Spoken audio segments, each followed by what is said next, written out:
उसके बाद दान पुण्य पूजा पाठ अकेले अकेले ही करके आ जाए, बाहर से बाहर ही है सारा कार्य बाहर से बाहर यहाँ जो संपन्न करके आ जाए, ऐसा नहीं है।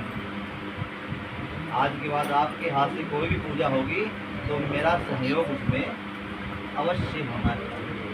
ये मेरा पहला वचन स्वीकार है।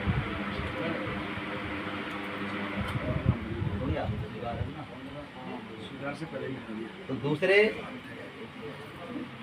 दूसरे वचन में कहती हैं कि यदि दानम कोरिया तो मम सम्मति ग्रहण के आज के बाद कभी कुछ दान करने की भी इच्छा हो ना, तो एक बार तो मेरे से आप ये पूछे ना कि इसको दान करेंगे नहीं करें, और उसके बाद जब दान करने के लिए तत्पर हो जाए तो मुझे साथ में लेकर के आकर उस प्रक्रिया में बैठे। ये मेरा दूसरा वचन है। क्या आपको स्वीकार है?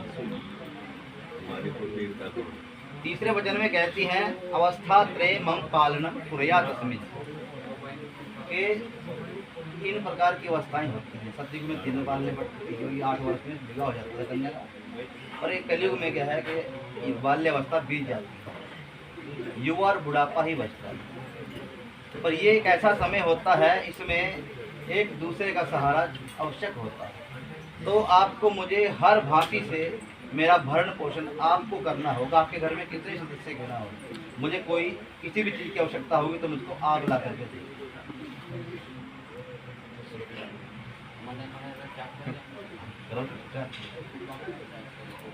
चौथे वचन में कहते हैं धनादि गोपनम मम सम्मति ग्रहणा, ये आपके घर में कौन सी वस्तु कहाँ रखी है मैं नहीं जानती। आपके घर में कहाँ पर क्या है मैं नहीं जानती हूँ। कौन आते हैं, कितने लोग आते हैं, कितने लोगों का भोजन बनता है, कितना खर्चा हमारे घर में होता है, कुछ नहीं जानते, और कितना हमारे घर में धन आता है। तो आज के बाद अगर जिम्मेदारी हमने संभालनी है तो हमको इस बात के बारे में पता होना चाहिए कि भाई इतना आता है, इतना खर्चना है, इतना बचाना है, कितने लोग आते हैं उनके लिए ये बनाना पड़ता है। तो ये और कितना हमारे घर में आता है, कितना बचता है, उसके विषय में आपको मुझे जाकर के बताना होगा। सारा पता हो जाए तो सही में पता है। जब चाय पत्ती का पका, चीनी का पका, तभी तो चाय बनाओगे ना। गर्मी कोल्ड मैं तो सोच रहा था 2 बहू हैं मेरी, दोनों कम आगे देंगी, खाता रहूँगा। 5 मिटा दिया। 5 ही वचन में कहते हैं कि गवादी पशु क्रय विक्रय कि गाय भैंस इत्यादि का पहले होता था विशेष। आज के समय में घोड़ा गाड़ी इत्यादि है, बाइक इत्यादि गाड़ी है। तो कभी भी कुछ नई गाड़ी लेने का प्रयोजन बने या पुरानी को बेचने का जो है ऐसा आपको महसूस हो, तो आपको जो है मेरी जो है सलाह जरूर लेनी होगी, सम्मति जरूर लेनी होगी।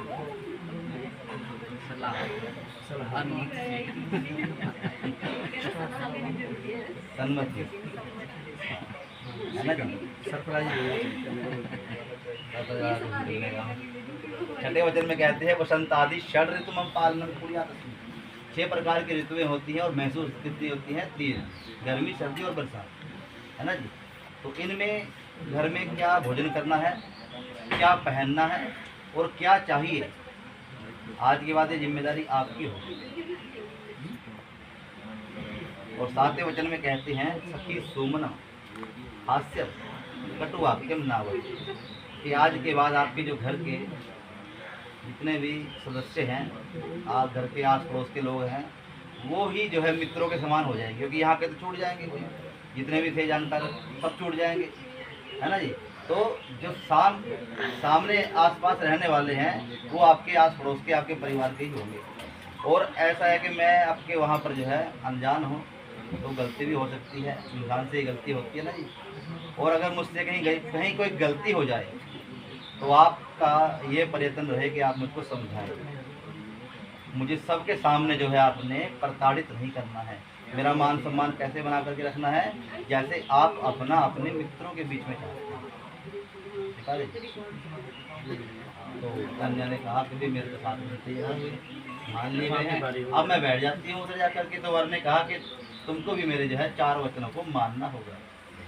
तो गंभीरता जनक जो है वचन है कि उद्याने मद्यपाने च पितृगृह गमनेन च आज्ञा भंगो न कर्तव्यम वर वाक्य के उद्यान उपवन सुंदर बाग कितने बगीचे साल हो गए भाई ऐसे जब अपना स्थल काम करते हुए? जहाँ पर घूमने का मन हो, कभी भी अकेले 2 महीना बस। या मेरी टीका अनुमति लगाया के भाई बिना बिल्कुल ही। जाने के बारे में सोचना है।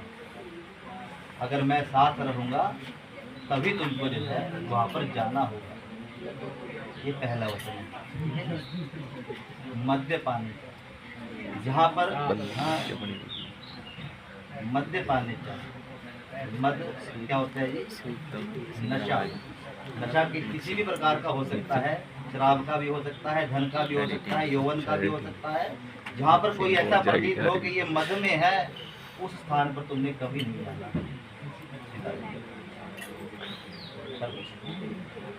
तीसरे वचन में कहते हैं पितृगृह गमन कि आज के बाद कहीं पर भी किसी प्रकार का कोई भी आयोजन हो पढ़ाई वगैरह भी कर रहे हो? और बुलावा आए, तुमने मेरी अनुमति के बिना नहीं जाना। हो सके तो मैं साथ चलूँगा, अगर मैं नहीं जा सकता तो मैं तुमको जो है जब तक अनुमति नहीं दूंगा तब तक तुमने नहीं जाना है, चाहे कल को आपके पिताजी ही क्यों ना बोले। चौथे वचन में कहते हैं आज्ञा भंगो न कर्तव्यम वरवाक्यम के हमारे घर पे विभिन्न प्रकार के लोग आते हैं, आस पड़ोस के लोग आते हैं, रिश्तेदार भी आएंगे, है ना जी, और हमारे भाई बंधु भी आएंगे, मित्रगण भी आएंगे, और हमारे पंडित जी भी आएंगे, कोई साधु महात्मा भी आएगा। तो सबका मान सम्मान करना है और आओ भगत में जो है खातिरदारी में आलस्य नहीं करना है। क्योंकि आज तक तो चलो जो है जैसा चलता रहा तो चलता रहा, पर अगर आज के बाद आपके द्वारा कोई किसी प्रकार का भी कोई कर्म होगा तो मेरा पूरा कुल जो है निंदित हो। तो आपने कोई भी ऐसा कर्म नहीं करना है कि जिससे मेरा कुल निंदित हो। आपको मेरे धर्म को, मेरे देवताओं को मानना होगा, ठीक है ना जी, और मेरी अनुमति ही आपकी सहमति होनी चाहिए। ये चौथा वचन है। बता रहे